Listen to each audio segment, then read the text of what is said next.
안녕하세요. 오늘도 사연살롱을 찾아주셔서 감사합니다. 저는 결혼하고 잘 살다가 날벼락처럼 하루아침에 나타난 시아버지 때문에 이혼한 30대 후반 여성입니다. 다행히 전 남편 사이에서 아이는 없어요. 그래서 이혼하는 데는 큰 어려움 같은 건 없었는데요. 그래도 세상에 기분 좋아 이혼하는 일은 없으니까 이혼하면서 기분은 좋지 않았죠. 아니 살다 이렇게 뒤통수를 맞을 수 있을까? 지금 생각하면 전 남편이야 그 시부모라는 인간들을 이해할 수가 없는데 세상에는 절대 하면 안 되는 거짓말이라는 게 있잖아요.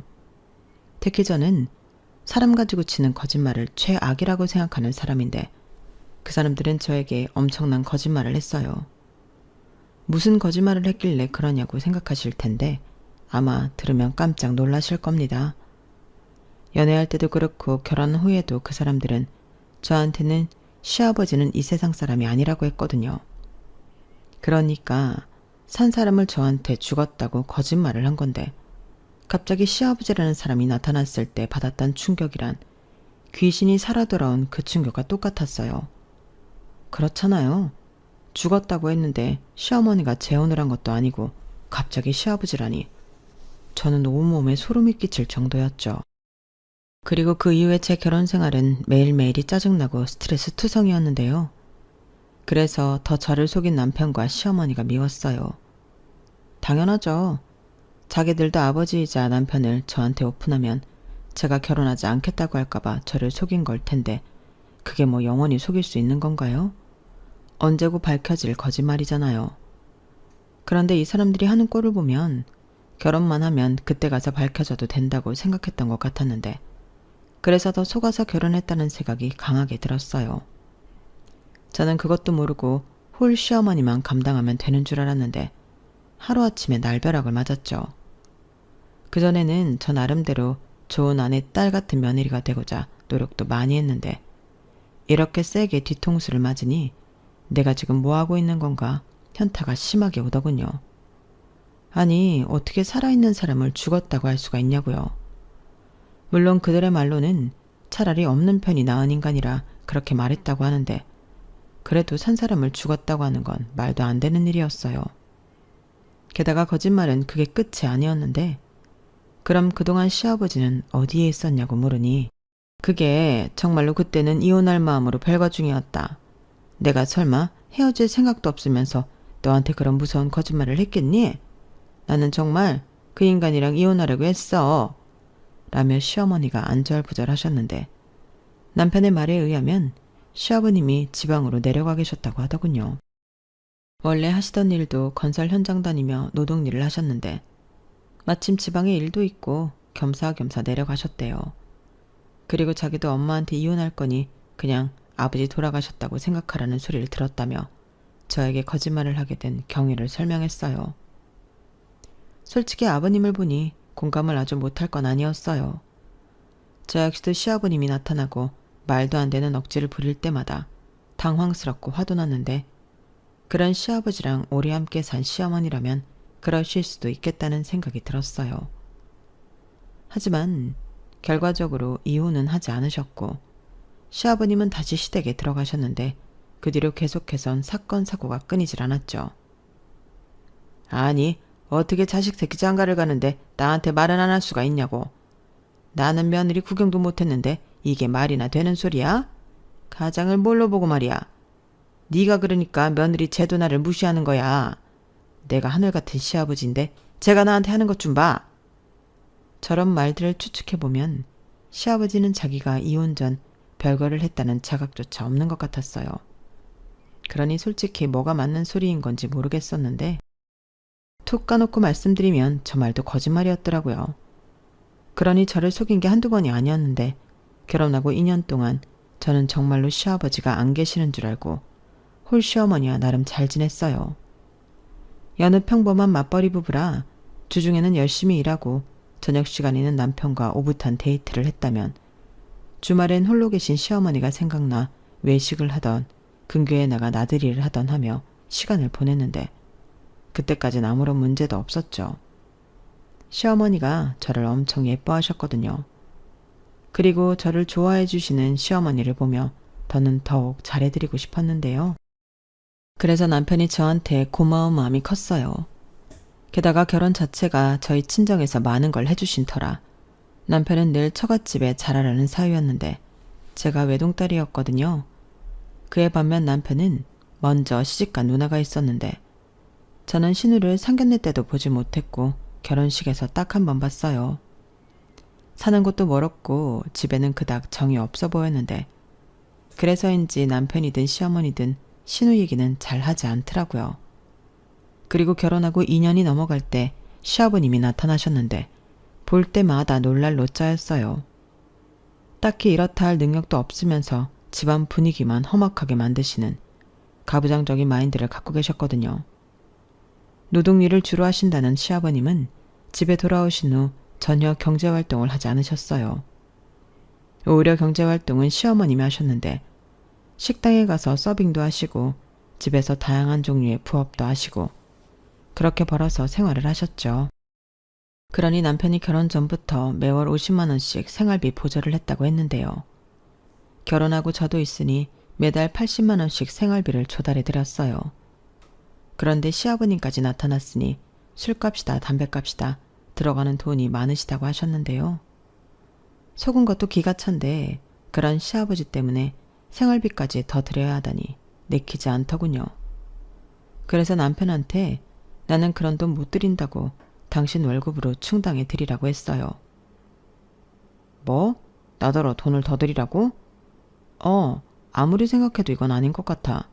내가 왜 죽은 줄 알았던 자기 아버지 술값이랑 담배값을 줘야 해? 왜 말을 그렇게 해? 그냥 생활비가 부족하시니까 더 해드리는 거지. 그 생활비가 왜 부족하신데? 그게 다 자기 아버지 때문인 거잖아. 나는 아직도 자기랑 어머님이 나 속인 것만 생각하면 자다가도 벌떡 일어나. 자기가 억울한 내 마음을 알아?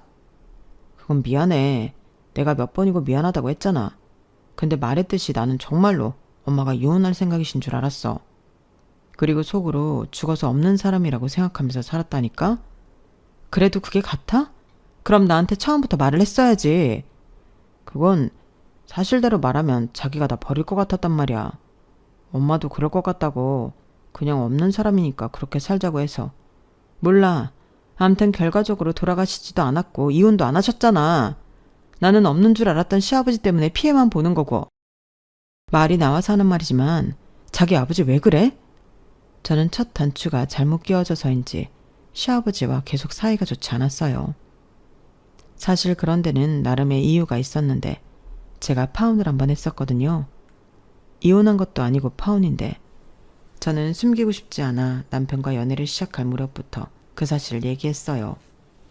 그리고 남편은 괜찮다고 그게 무슨 흠이나 되냐며 대수롭지 않게 생각했는데 그래도 시어머니 입장은 다를 수 있으니까 그걸 자기 엄마한테 얘기를 했나 보더라고요. 그래서 시어머니도 이미 제 파혼 사실을 아시고 계셨는데 시어머니 역시 그 부분을 문제 삼지 않으셨어요. 그땐 그것도 감사하더라고요. 저희 친정 부모님도 마찬가지셨는데 제가 파혼을 하면서 받은 상처가 좀 있었거든요. 솔직히 저는 결혼은 어느 정도 수준이 맞아야 행복하고 안정적이게 살 수 있다고 생각했던 사람이었어요.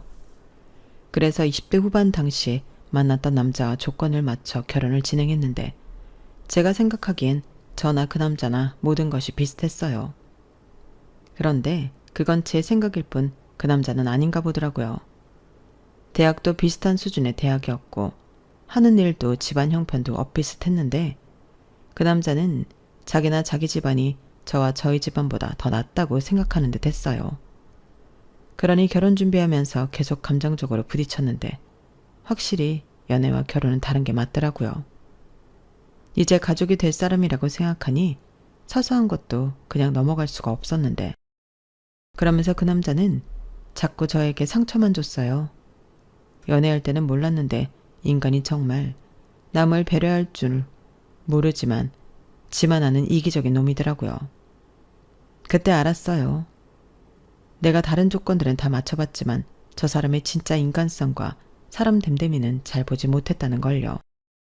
연애할 때는 서로 좋은 모습만 보여주고 다 알지 못하니까 제멋대로 우리는 잘 맞는다고 착각했었는데 그걸 깨달은 순간 결혼은 도저히 못할 것 같아 식장 다 잡아놓고 제가 먼저 파혼 얘기를 꺼냈죠. 그리고 친정 부모님에게도 이런 제 속마음을 모두 이야기했고 저희 부모님은 제 생각을 존중해 주셨는데요. 그래서 금전적인 피해도 기꺼이 감내해 주셨어요. 네 인생인데 그깟 돈이 대수야? 엄마 아빠는 네가 행복한 게 제일 중요해. 이렇게 말하며 저한테 죄책감 같은 건 느끼지 않아도 된다고 해주셨죠. 하지만 사람이 어떻게 그러나요? 저는 부모님에게 너무 죄송했어요. 그래서 결혼 자금으로 쓰려고 했던 돈도 부모님에게 드렸는데 안 받겠다고 극구 사양하시던 걸 그래야 내 마음이 편해. 이 돈 안 받으면 내가 내내 불편하고 미안하다니까? 이렇게 말하고 겨우 드렸는데 그런 일이 있었기에 남편과 연애를 시작하는 것도 많이 힘들었어요. 저는 앞으로 연애나 결혼 같은 건 생각도 하지 말자고 생각했거든요. 하지만 그러기엔 제 나이가 어렸고 이후에 만난 남편은 다른 건 솔직히 모르겠으나 사람이 너무 좋았는데요. 자기가 조금 손해를 보더라도 남을 배려하는 그런 성격이었어요. 그래서 남편 주변에는 늘 사람이 많았고 다들 남편을 좋게 봤는데 저에겐 그런 점이 매력으로 다가왔어요. 아무래도 파혼한 그 남자와 비교가 되다 보니 이 남자가 대단히 큰 장점을 가진 걸로 보였거든요. 그리고 그런 건 돈이 아무리 많다고 해도 살 수도 없는 거니까 더 대단하게 느껴졌는데요. 거기에 남편은 같이 있으면 시간 가는 줄 모를 정도로 저와 잘 맞는 사람이었어요. 오전에 만나 저녁에 헤어져도 대화가 끊이지 않고 유머 감각도 좋아서 시간 가는 줄 모르고 만났더랬죠. 그러니 저는 점점 그런 남편에게 빠질 수밖에 없었는데 제 주변에서는 제가 남편을 만나는 게 이상하다고 생각하는 눈치였어요. 이유야 뻔했죠. 저와 남편은 뭐랄까 조건이 많이 달랐거든요. 남편은 수도권에 있는 대학을 나오고 또 회사도 그리 큰 기업이 아닌 평범한 곳이었는데 그에 반면 저는 이름만 얘기하면 다 아는 서울권의 4년제 대학을 나왔고 대기업에 다니고 있었어요. 거기에 집안 형편도 저희 부모님은 두 분 다 사업을 하셔서 경제적인 여유가 있으셨고 시댁은 어머니 혼자 꽤나 고된 일을 하며 어렵게 지내고 계셨는데 한번 조건 때문에 결혼이 깨졌다 보니 그런 눈에 보이는 조건은 넘기게 되었어요. 그러자 한 친구는 이렇게 말했는데요. 나래 너 파혼했다고 갑자기 눈이 확 내려가기라도 한 거야? 그놈 보란 듯이 더 조건 좋은 남자랑 결혼해야지. 강은 씨는 진짜 아니다. 사람은 좋은 거 알겠는데 그래도 경훈 씨는 네 결혼 상대는 아니지. 결론만 말씀드리면 저는 그 친구랑 관계를 정리했어요. 아무리 저를 생각해서 해주는 말이라고 해도 저런 식으로 사람을 평가하는 사람은 곁에 두고 싶지 않더라고요. 그 정도로 저는 남편을 선택한 제 마음에 자신이 있었는데 조건 문제로 파혼을 한번 하니까 그런 건 중요하지 않다는 걸 누구보다 잘 알게 되었죠. 그리고 저희 부모님도 저와 같은 생각이셨는데요. 저희 부모님이 항상 하는 말이 있었어요. 돈이라는 게 없다가도 있고 있다가도 없어지는 거야. 사람을 돈으로 평가하는 건 한심한 일이다. 돈에 연연하지 마. 제일 중요한 건 그런 게 아니거든. 세상에는 돈 주고도 살 수 없는 귀한 것들이 많단다. 이런 말이었는데요. 그런 생각을 갖고 계신 부모님이셨기 때문에 형편이 좀 어려워 보이는 사돈도 기꺼이 괜찮다고 하셨어요. 또한 당신은 속아 넘어가는 줄도 모르고 시어머니가 혼자 계시니까 저희 친정에서 저희가 결혼할 때 많은 걸 부담하시겠다고 먼저 말씀하셨는데요. 그게 일종의 사돈에 대한 배려였죠. 저희가 연애를 2년 조금 넘게 했는데 둘 다 30 중반을 넘었기 때문에 할 거면 하루라도 빨리 결혼을 하는 게 낫겠다고 생각했거든요. 그런데 문제는 남편이 모은 돈이 많지 않았다는 거였죠. 제가 아니라 남편 스스로가 그렇게 생각했어요. 당시 남편은 본가에서 나와 회사 근처에 따로 살고 있었어요. 그 집이 월세 오피스텔이었죠. 거기에 시어머니 생활비 보조까지 해드렸으니 모은 돈이 없는 건 당연하다 이해했는데요. 그래서 저희 친정 부모님이 자발적으로 그때 시세 4억인 아파트를 신혼집으로 해주셨어요. 그런데 갑자기 홀 시어머니가 아니었다고 하니 이게 무슨 경우냐며 저도 저희 부모님도 황당 그 자체였는데 거기에 무슨 이유인지는 모르겠지만 시어머니가 꼼짝도 하지 못하시더라고요. 시어머님이 그러니 남편은 말할 것도 없었는데 자기 아버지 눈치를 얼마나 보든지 옆에 있는 제가 다 민망할 정도였어요. 거기엔 설상가상으로 시아버지라는 인간은 점점 선을 넘으셨는데 무슨 생각으로 그러셨는지는 모르겠지만 시어머니가 당신 남편한테 제가 파혼한 적이 있다는 말을 하신 모양이더라고요. 그러자 시아버님은 마치 제가 이혼이라도 하고 온 사람처럼 저를 대하셨는데 말씀도 참 싼티나게 하셨어요. 너처럼 혼여자를 며느리로 허락했으면 너도 뭐 성의를 좀 보여야 하는 거 아니냐? 나 몰래 도둑 결혼한 것도 괘씸한데 이렇게 입을 닫으면 안 되지? 이런 식으로 말씀을 하셨는데 사람이라면 당연히 기분 나쁠 수밖에요. 그리고 제 결혼 생활은 시아버님이 나타나기 전과 후로 확연히 달라졌는데요. 사실 그전까지는 아무 문제가 없었죠. 어디까지나 제가 거짓말에 속은 줄 몰랐을 때 일이긴 했는데 저는 전처럼 남편과 지낼 수 없었어요. 그전에는 그렇게 남편과 함께하는 시간이 행복하고 좋을 수가 없었는데 이젠 남편과 나누는 얘기들이 시아버님 얘기가 많아지다 보니 대화를 하고 있으면 짜증부터 났는데 그렇다 보니 아예 남편이랑 대화 자체를 하고 싶지 않아졌어요. 그렇다고 파혼했던 것처럼 결혼을 깨자니 그것도 마냥 쉬운 일은 아니었는데 감사하게도 시아버님이 그런 저를 정신 차리게 해주셨죠. 시아버님은 주말이면 저희 부부를 집으로 오라고 하셨는데 그러면 당신이 뭘 드시고 싶은지 그걸 먹으러 가자고 하셨어요. 오늘은 소고기 먹자. 며칠 전부터 고소한 소고기가 먹고 싶었는데 주말까지 참느라 현기증까지 났다니까. 내가 식당도 다 예약해뒀으니까 얼른 가자.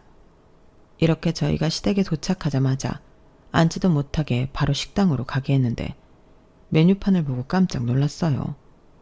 가격이 정말 장난이 아니더라고요.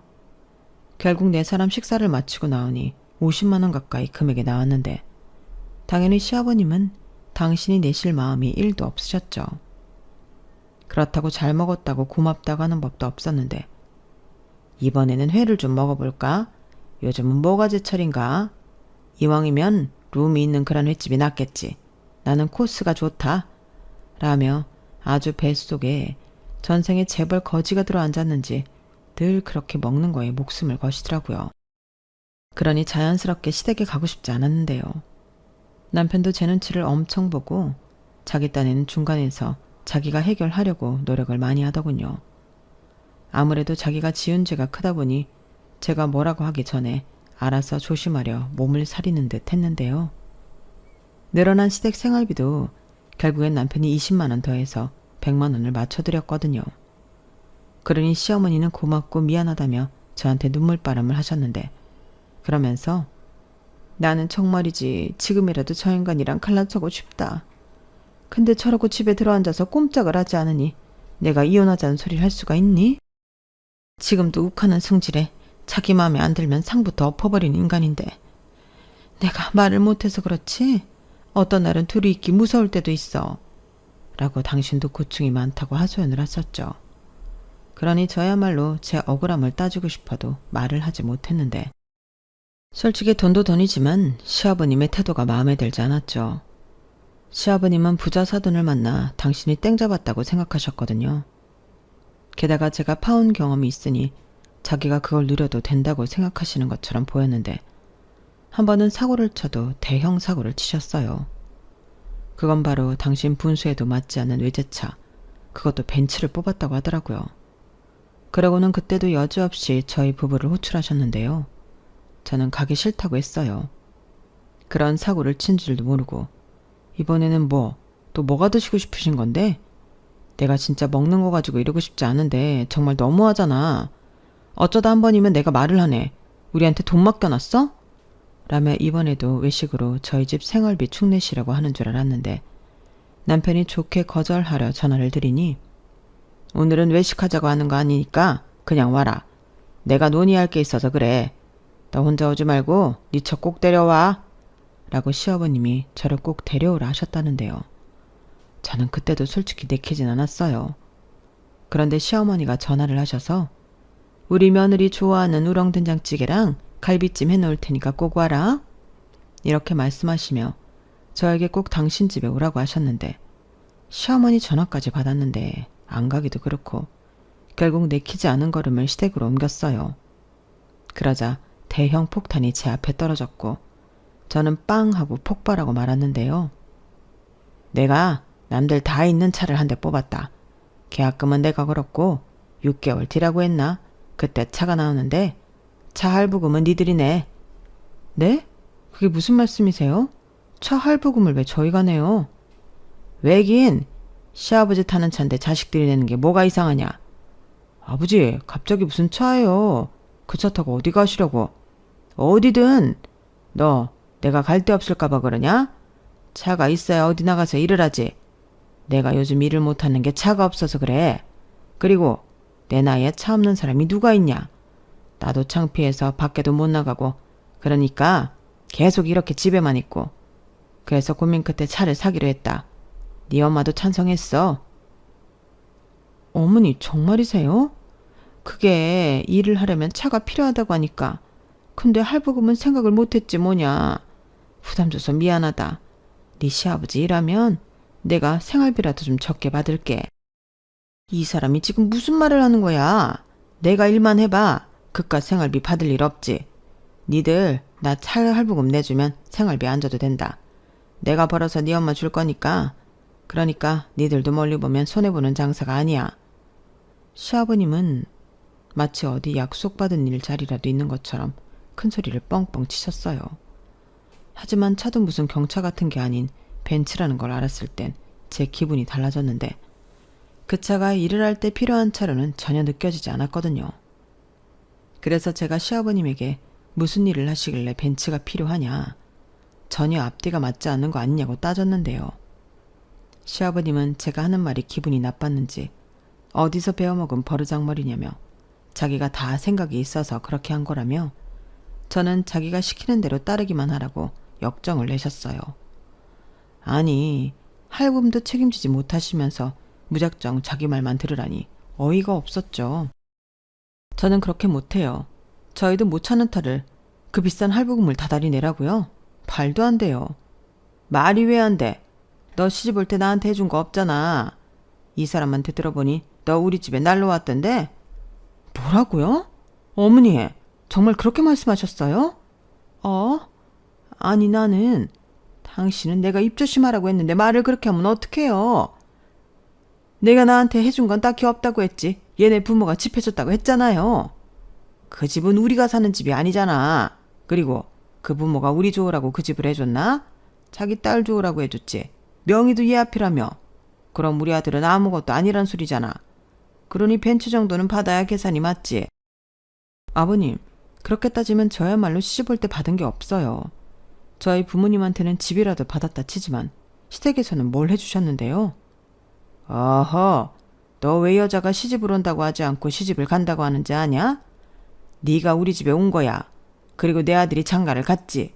그러니까 우리는 너를 받아줬다 이 말이잖아. 한번 댕겨온 너를 받아줬는데 우리가 너한테 뭘 더 해주냐? 아버지, 말 조심해요. 누가 한번 다녀와요. 그냥 파혼한 거지 이혼한 게 아니라고요. 그거나 저거나지. 결혼할 정도면 할 거 못 할 거 다 했을 텐데 결혼식 안 올렸다고 헌여자가 새 여자 되냐? 못난 놈. 너는 네 처가에서 집 해준다고 했을 때 왜 가만히 있었어? 그 뭐냐? 그래, 공동명의 해달라고 했어야지. 정말 지긋지긋하네요. 그럼 아버님 말대로면 저는 헌여자니까 아버님 아들이랑 이혼할게요. 그럼 되는 거죠? 차 할부금 제가 안 해드려도 되는 거잖아요. 뭐야? 너 지금 그 돈 아까워서 이혼하겠다는 거냐? 너는 어째 파혼이다 이혼이다 그렇게 쉽냐? 그래서 네가 안 된다는 거야. 그럼 그거 무섭다고 이런 억울하고 부당한 참으란 말씀이세요? 저는 싫어요.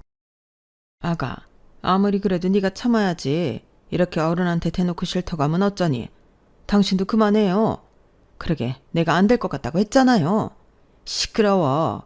애당초 저런 며느리를 왜 내 허락도 없이 집안에 들여서 이사단을 만들어? 이게 다 생각 없이 결혼 허락한 당신 탓이야. 시아버지 차 할부금 좀 내주는 게 뭐가 아까워. 내가 이렇게 말하면 아니라고 자기가 그냥 사드리겠다고 나와야지. 아버지, 그만 좀 하세요. 아니, 왜 자꾸 이 사람한테 돈 가지고 그러세요? 아버지가 계속 이러시니까 제가 창피해서 살 수가 없잖아요. 뭐야? 너 지금 그게 너 낳아준 애비한테 할 소리야? 너야말로 마누라 단돌이 잘해. 저게 뭐냐? 남자 새끼가 빙신도 아니고 누가 너더러 장가가서 쥐어 살라고 했어. 네 처가에서 집해줬다고 뭐 유세라도 부리냐? 저희 부모님 그러신 분들 아니거든요. 누구처럼 돈 돈눈 거리시지도 않고 오히려 그만큼 해주셔도 뭐라도 하나 더 해주시려고 하세요. 그런데 아버님은 저희한테 돈 맡겨놓은 사람처럼 이거 사와라 저거 사와라 하시죠? 저는 이제 그거 해드리고 싶지 않아요. 저거 싸가지 좀 봐. 오냐? 너는 네 집에서 가정교육을 그리 받은 거지? 그러니 위아래도 모르고 그 주둥이를 놀리지. 네, 저는 부당한 일 억울하게 당하지 말고 위든 아래든 싸우라고 배웠어요. 그럼 싸가지 없는 며느리는 이만 가볼 테니까 다시는 연락 좀 하지 말아주세요. 저는 그렇게 시원하게 하고 싶은 말을 다 하고 시댁을 나왔어요. 그리고 곧이어 남편이 따라 나왔는데 아주 집에 갈 때까지 미안하다고 입에 침이 닳도록 빌었어요. 하지만 제 분은 풀리지 않았고 이제 별 다른 일이 없는 한 시댁은 시아버님이 계시는 한 명절에도 가지 않겠다고 말했는데요. 남편은 당장 제 기분을 풀어줘야 했으니 알았다고 하더라고요. 저는 그래서 이번이 마지막이란 생각으로 생활비 드리던 것도 예전처럼 남편이 보내던 50만 원을 줄이고 시어머니 전화는 받되 시아버님 번호는 차단해버렸어요. 분명 보내드리던 생활비가 줄었기 때문에 저한테 전화를 하실 수도 있는 시어머니셨는데 당신도 제가 왜 그런지 아시는 건지 따로 연락도 하지 않으셨죠. 솔직히 생활비인데 이렇게 치사하게 구는 건 마음이 불편했지만 저도 뭔가 액션을 보여주고 싶었어요. 원래부터 생활비가 부족하면 사주 욕심 멀쩡한데 시아버님이 뭐라도 하셔야 되는 게 맞는 거죠. 그리하여 그 차할부 문제는 제 선을 떠났다고 생각했고 남편은 제가 없으니 남편과는 잘 지내려 마음을 바꿨어요. 그런데 시어머니가 전화해서 앓는 소리를 하기 시작하셨어요. 아가, 나 좀 살려다오. 네 시아버지 당장 차 살 돈 안 만들어 오면 가만 있지 않겠다고 난리를 치는데 내가 하루하루가 무서워서 살 수가 없다. 네가 좀 어떻게 해결해주면 안 되겠니? 이번 한 번만. 네 시아버지가 자기가 언제 비싼 차 타보냐고 아주 눈깔이 돌았어. 저렇게 저에게 도와달라고 하셨는데요. 참, 시아버지라는 사람 가지가지 한다고 생각했어요. 속이 고구마 100개는 먹은 것처럼 답답하더라고요. 자기가 능력이 안 되면 못하는 거지 저렇게 어거지를 쓴다고 저게 될 일인가요? 그리고 차라는 게 보험이다 유지비다 들어가는 돈이 상당한데 과연 시아버지는 그런 생각은 하고나 계신 건지 저는 절로 한숨이 나왔어요. 아마 그마저도 저한테 얘기하면 된다고 생각하신 것 같았는데 그렇게 생각하니 더더욱 그리 해주면 안 되겠다는 다짐만 굳건해졌죠. 그리고 이윽고 시간은 출고일이 되기도 전에 결제를 해주지 못해 계약이 파기되었는데 당연히 그 원망은 저에게 향했어요. 저 때문에 당신이 타고 싶은 그 차를 손에 못 넣었다 생각하는 거였죠. 그래서 더 시아버님과 만나고 싶지 않았는데요. 제가 가지 않고 피하는데 아무리 시아버지라도 어쩔 도리는 없었어요. 뭐 중간에서 남편과 시어머니만 죽어나고 있는 게 보였는데 이런 말 죄송하지만 저한테 거짓말한 게 있으니 그건 그들이 감당해야 할 몫이라고 생각해 애써 외면했어요. 그리고 몇 달 뒤 그 성난 마음도 좀 가라앉았나 싶었는데 그즈음 친정집에서 원인 모를 누수가 터져 친정 부모님이 고생을 하셨어요. 집이 좀 오래되긴 했지만 누수라니 많이 놀라셨더라고요. 그리고 천장 문제라 해결하려면 여러모로 복잡했는데 그리하여 부모님의 부탁으로 며칠 부모님이 저희 집에 계시게 되었어요. 솔직히 부모님이 사주신 집인데 부모님이 며칠 와 계신다고 하면 응당 알았다고 해야죠. 그리고 남편 역시도 그 부분을 문제 삼지 않았는데요. 둘이만 살던 집에 부모님이 계시니 뭔가 단란하고 즐거웠어요. 아침에 일어나면 늘 출근 준비로 바빠서 아침밥은 꿈도 꾸지 못하는데 엄마가 벌써 다 차려놓고 숟가락만 들면 되게 만들어주셨더라고요. 그러니 저도 남편도 아침밥을 먹고 출근하게 되었는데 굶고 갔을 때랑은 확연히 체력이 다르더군요. 뭔가 아침에 집중도 잘 되는 것 같고 활력이 있는데 괜히 남편한테 미안했어요. 그래서 친정집이 다 고쳐져 저희 부모님이 집으로 가시더라도 간단하게라도 아침을 차려봐야겠다고 생각하고 있었는데요. 제가 그 인간을 위해 아침을 차리는 일은 일어나지 않았죠. 그 일이 있고 며칠 뒤 제가 이혼을 결심했거든요.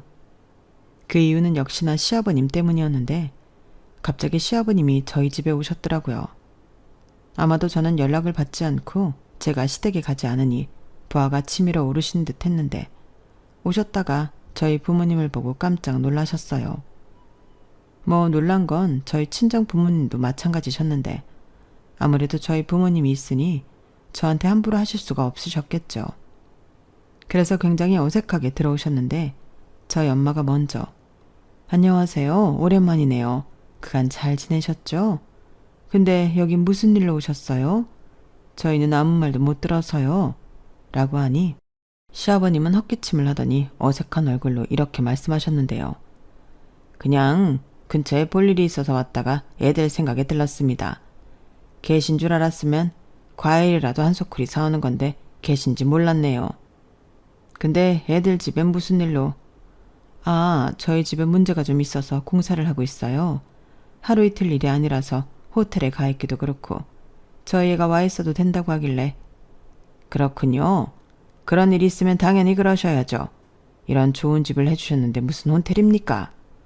아유, 그나저나 여기 오느라 목이 좀 마른데 아가, 나 냉수 좀 갖다 다오. 저는 시아버님이 어쩔 줄 몰라 하는 모습이 꽤나 고소했어요.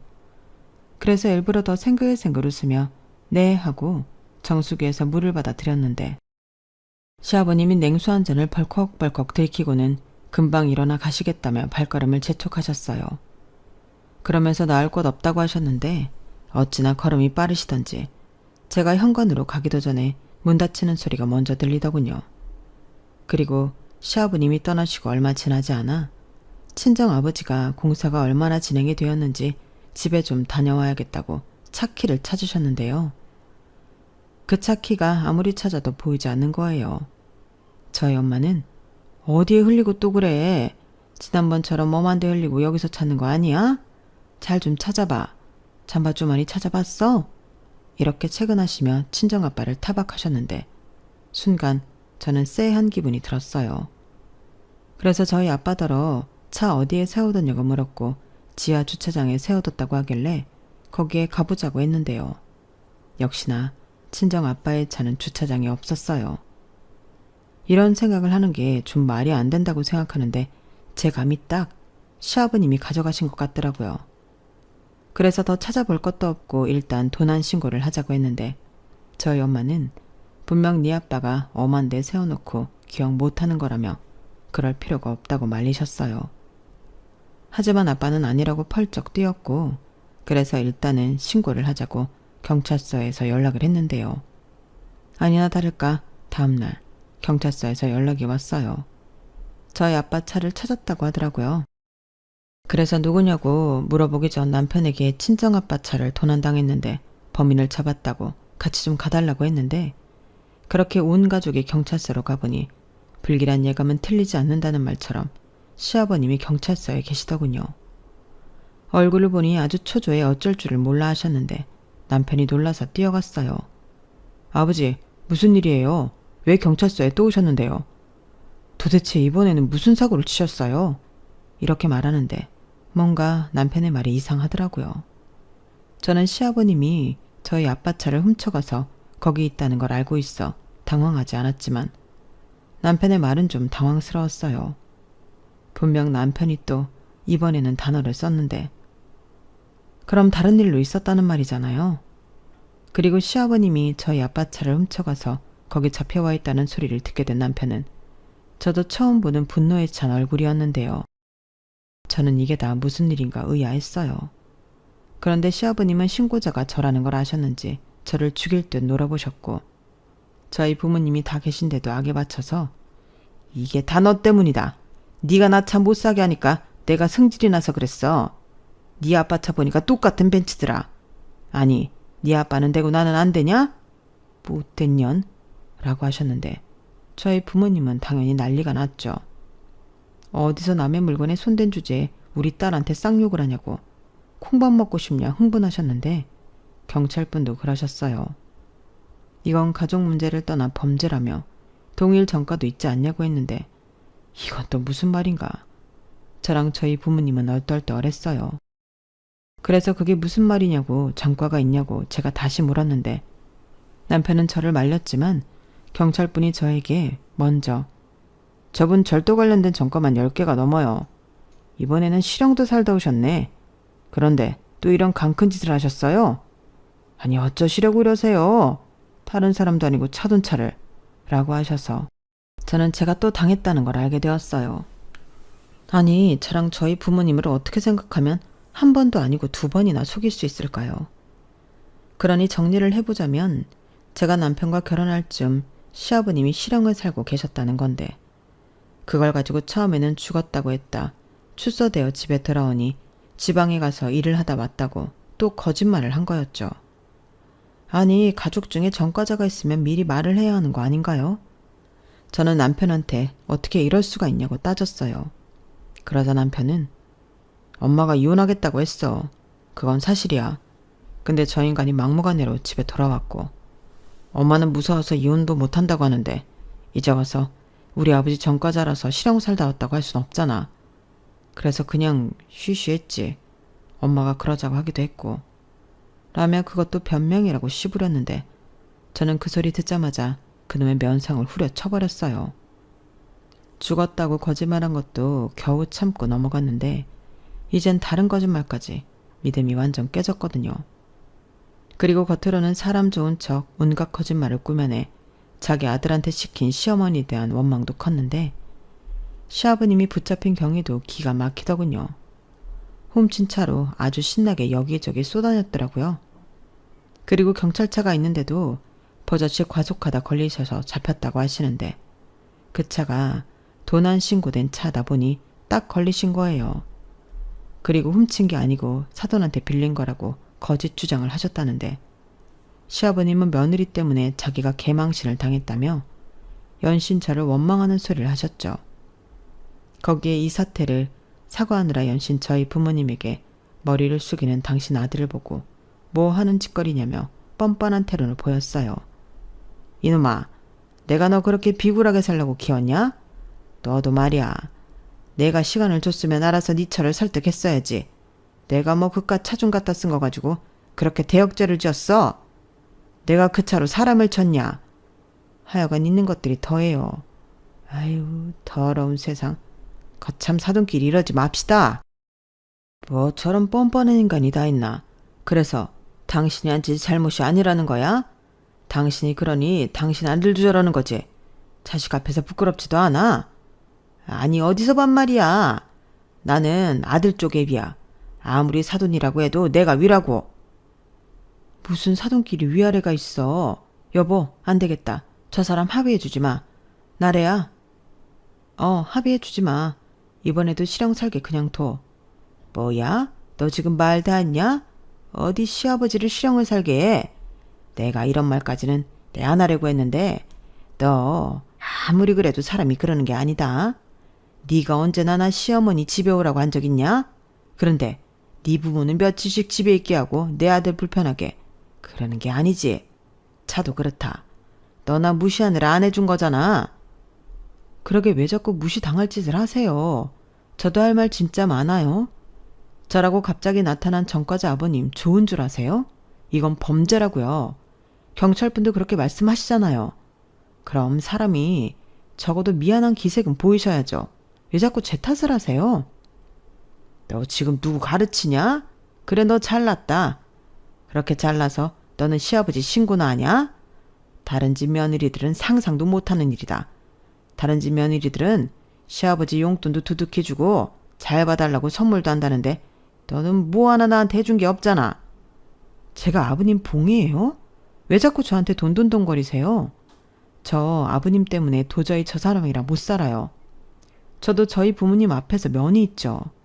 저희 이혼하면 그건 아버님 때문이니까 꼭 기억하세요. 뭐야? 자기야 왜 그래? 여기서 갑자기 왜 우리 이혼 얘기를 해? 아니지. 그냥 홧김에 하는 소리지? 아니 진심이야. 이 꼴을 봐. 그리고 어떻게 나를 또 속여? 그럼 다음엔 또 어떤 걸로 속일 건데? 아니 이참에 거짓말한 거 있으면 다 털어놔. 아니야, 이제 없어 진짜야. 그래? 근데 나는 못 믿겠어. 그런데 내가 이제 자기랑 어떻게 살아? 나 우리 아빠 차 훔쳐간 전과자 시어버님 감당 안 되고 자기한테 거짓말하라고 시키는 어머니도 싫어.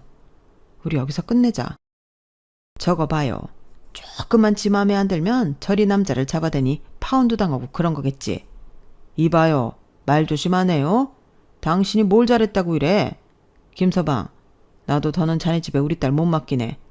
우리 인연은 여기까지라고 생각하세. 장인어른, 자네가 정말 우리 애를 생각한다면 더는 힘들게 하지 말고 헤어져 달라고 할 때 헤어져.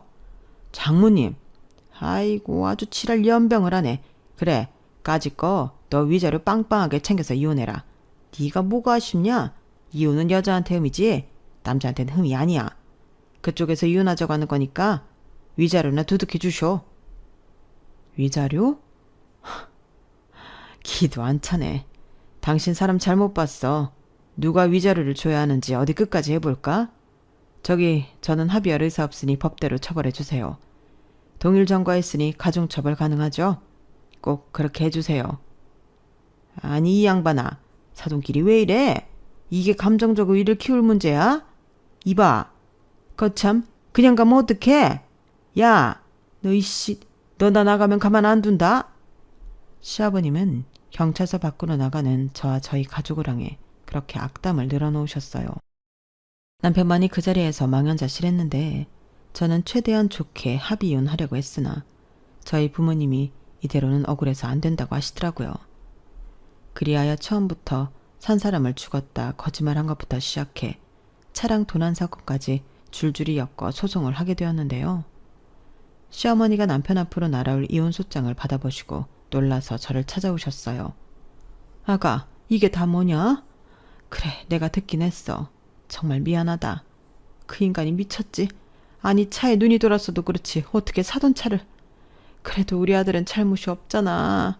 소장 읽어보니까 이대로 가면 우리 아들만 덤탱이를 쓰게 생겼던데 이건 아니지. 이렇게 저를 붙잡고 이혼은 하더라도 그냥 도장만 찍자고 하셨는데 그 와중에도 시어머니는 자기 잘못은 저한테 한마디도 하지 않으셨어요.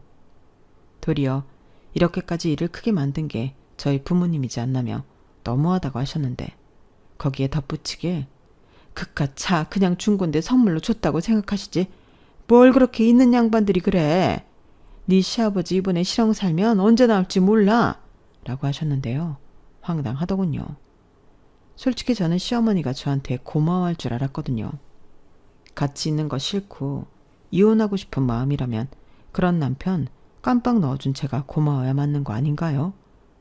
그런데 저렇게 말하는 걸 보니 이혼하고 싶다는 말도 거짓말 같았고 저는 더 이상 상대할 필요가 없다고 생각했어요.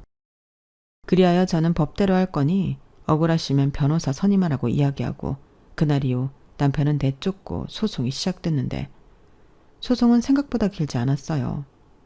뭐 워낙 저쪽에서 주장할 것 없이 그런 것도 있는데 깨끗하게 승소했죠. 재산 분할할 것도 없고 아이가 없어 양육비 싸움도 할 필요가 없으니 아무래도 다른 이혼 소송들에 비하면 쉽더라고요.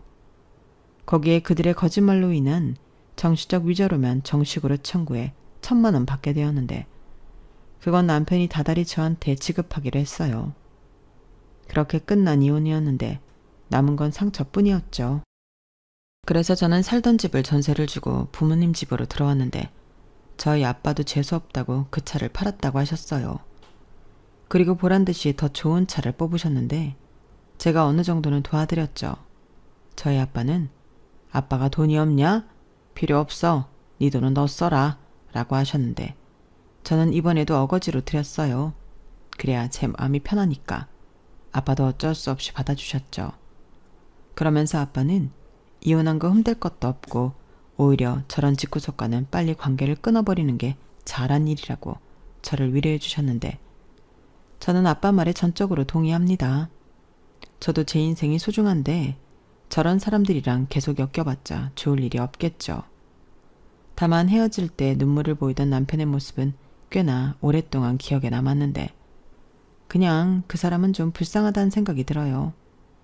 하지만 어른인데 해도 되고 하면 안 되는 건 분간을 할 수 있어야죠. 그리하여 저는 저희 이혼에 남편의 책임이 크다고 생각하는 바 후회는 없는데요. 부디 앞으로 우연이라도 마주치는 일은 없었으면 좋겠습니다.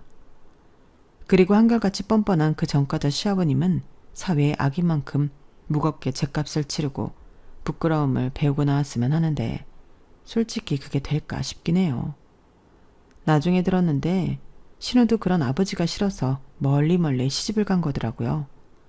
오죽하면 자식도 아버지를 버리겠어요. 그런 걸 보면 다른 평범한 부모님들이 다 대단하게 느껴지는데 저는 더 열심히 살아서 저희 부모님에게 효도해야 할 것 같습니다. 하나밖에 없는 딸인데 제가 너무 힘들게 하는 것 같아 마음이 죄송해요. 그래서 저도 잘 살고 또 부모님께 잘해드리고 싶은데요. 앞으로 연애할 생각은 꼭꼭 접어두고 부모님과 많은 추억 만들며 지내겠습니다. 이상 제 사연은 여기까지였어요. 정말 기가 막히지 않나요? 저는 지금도 제가 그런 거짓말에 놀아났다는 게 어이가 없는데 지금 생각해보면 시부모님은 천생연분이 맞는 것 같아요. 절도범 남편과 거짓말쟁이 부인이라니 너무 딱이지 않나요?